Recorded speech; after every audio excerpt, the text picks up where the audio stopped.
Salama daholo androany isika dia ndao indray raha hiresaka any vaovao izay tena nahagaga sy nanaitra ny be sy ny maro raha vantany vao nandre fa teratany malagasy anankiroa izay nanafika ny banky iray tatsy Moroni Kaomoro tamin'iny androny 1 Novambra 2024 maraina iny ary maro moa nametra-panontaniana amin'izany amin'ilay manao hoe fangahy tsy nisy mpiambina atao amin'io banky io no nahatonga an'ireo teratany malagasy izany hoe teratany vahiny afaka nitsofoka tao anatin'io banky io ary dia nanindronantsy ilay mpiambina an'izay banky tao Moroni Kaomoro zay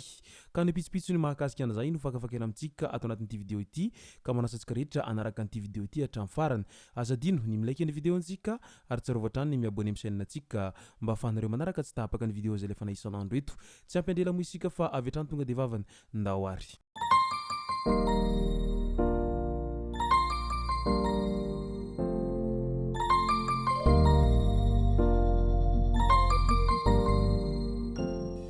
Familony idirantsika amin'ny pitsopitso ny mahakasika an'izay fanafihana banky tao Komoro zay dia andao aloha resahana amintsika ireto tsara fantatra manaraka ireto. Boriboritany fahenina tia tanindrazana tia miasa no mafisy ny mpiaradia amin'ny teny Razafinjoelina indray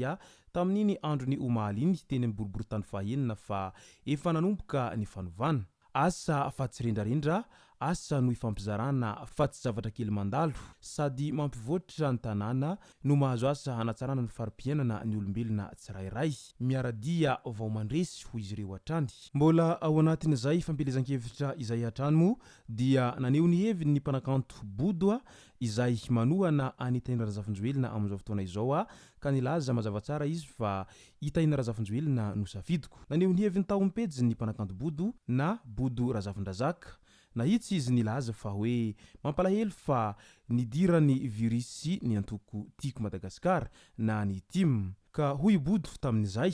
ny tim amiko dia toetsaina sy fomba fiainana izay teraka tao anatin'ny tolona ny taona 2024 sahy mijoro amin'ny fahamarinana tsy kanosa indrisy niova nefa izany ankehitriny hoy bodo fa maro ny manao vavaratsy teny tsy ambinina manao stratégique maloto hanapotehana izay tsy mitovy hevitra ary ny mampalahelo dia ny ao an-trano ihany no mandripaka ny ao an-trano ka lasa manaratsy ny fanaovana politika eto amintsika samy namako samy fantatro itody sy tahina hoy izy samy akaiky ny foko ireo kanefa tsy maintsy mametraka masontsivana aho mba ahafahany saiko misafidy hoe iza no efa vonina inona no vinany tsirairay iza no mifanakaiky kokoa amin'ny filany arivo sy ny tombotsoa iombonana dia itaina Razafinjoelina araka izany ny safidiko hoy ity mpanakanto kalaza malagasy ity izay mo ilay fanaovana politika ao Madagasikara ao azo atao tsara ny mivadika sy ny mivadibadika ary azo atao ihany koa ny mandainga sy manao kopakambava isan-karazany any amin'ny faritra ny Sofia indray ministra Rafidson Richard nijery ifotony ny fanarenana ny RN31 izay mampitohy any Antsy Bealanana ny gadona tao amin'ny seranam-piaramanidina Antsy tamin'iny androny 20 Novambra 2024 maraina iny ny ministry ny asa vaventy Andriamatoa Richard Rafidson Theodore ny fitsirihana sy fanarahamaso ny fanamboarana ny lalam-pirenena faharaiky amin'ny telopolo izay mampitohy any distrikany Antsy Bealanana ary ny lalam-pirenena fahaenina izay nasimpa-narenana no isan'ny antondiany tany antoerana tany nitsena azy ny ministry ny fambolena sy ny fiompina ny loholon'ny Madagasikara voafidy tao amin'ny faritany Mahajanga ny solombavambahoaka voafidy tao Mandritsara Bealanana Port Berger ny gouverneur ny faritra Sofia sy ny préfet ary ireo tompona ndraiky mpanjakana maro izay samy tonga teny antoerana avokoa nanome voninahitra ny fahatongavany ity ministry ny asa vaventy ity velombolo araka izany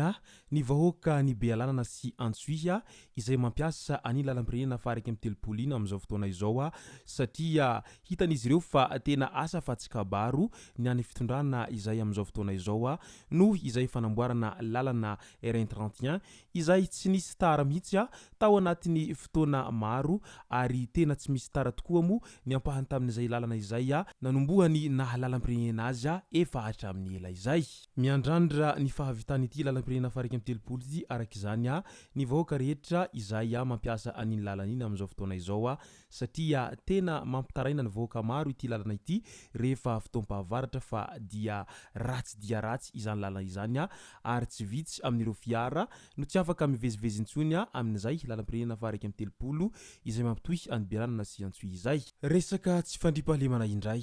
tsy ny eto Madagasikara ihany no misy an'izay tsy fandriampahalemana izay fa ny any ampitan-dranomasina koa dia ahitana taratra an'izay tsy fandriampahalemana izay. Matetika isika maheno fanafiana amin'ny tampiadina sy fandrobana olona eny an-dalana na ihany koa any anaty trano indrindra fa eo amin'ny renivohim-paritany no tena ahitantsika an'izany matetika sy any amin'ny faritra atsimon'ny nosy iny no tena lasibatra amin'izay resaky ny tsy fandriampahalemana sy ny fanafiana amin'ny tampiadina izay. Fa tsy zay anefa ny zavanitranga tamin'ity indray mitoraka ity izay nahitana teratany malagasy anankiroa izay nanao fanafiana amin'ny tampiadina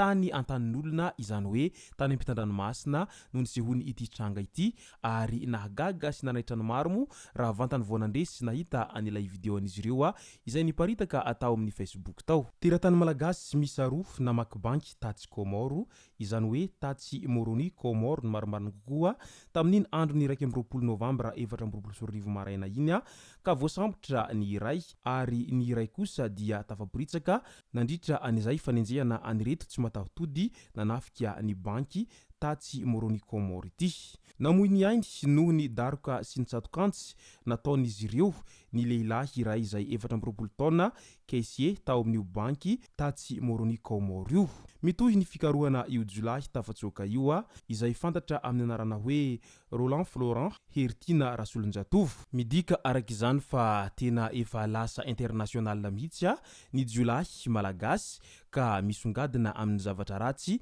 any an-tanin'olona any izay toy ny tongotra vakivaky moa ity tranga izay niseho tao Komoro ity izay nahavoatonina an'ireo teratany malagasy izay nanao an'izay asa ratsy izay amin'ny fanafiana amin'ny tampiadina izay ka tena maharary no mahamenatra raha vantany vao mandrefa ny malagasy ve no mahavita manao habibiana sy fomba ratsy tahaka an'izany nefa any an-tanin'olona any mila ravinahitra dia izany no mba toetra. Tena mampalahelo, tsy mba zavatra tsara akory no mampalaza fa zavatra ratsy tahaka an'izany ary isany mandratsy endrika ny malagasy ny zavatra tahaka an'izany any Komoro amin'izao fotoana izao ka mety ho isy fiantraikany amin'ireo malagasy izay monina sy mipetraka any ity tranga izay niseho tany Komoro ity nefa ny ankamaroan'ireo malagasy izay monina sy mipetraka any dia mila ravinahitra sy miaina ampilaminana sy ampahamarinana avokoa fa tsy sanatria akory indehanao zavatra ratsy tahaka an'izany. Ainganeka ho tratra araka izany ilaina hovandoza tamin'izay fanafihana amin'ny tampiadina atao Komoro izay. Izay sy zay moa no masaka azona roso tao anatin'ity video ity tompoko lasy tompoko vavy misaotra antsika rehetra nanaraka an'ity video ity hatramin'ny farany. Azadino ny milaiky ny video antsika ary tsarovatrany ny miabone amin'ny chaîne antsika mba ahafahanareo manaraka tsy tahapaka ny video izay lefa isan'andro eto. Tompoko lasy tompoko vavy mankasitraka dia mirary soa.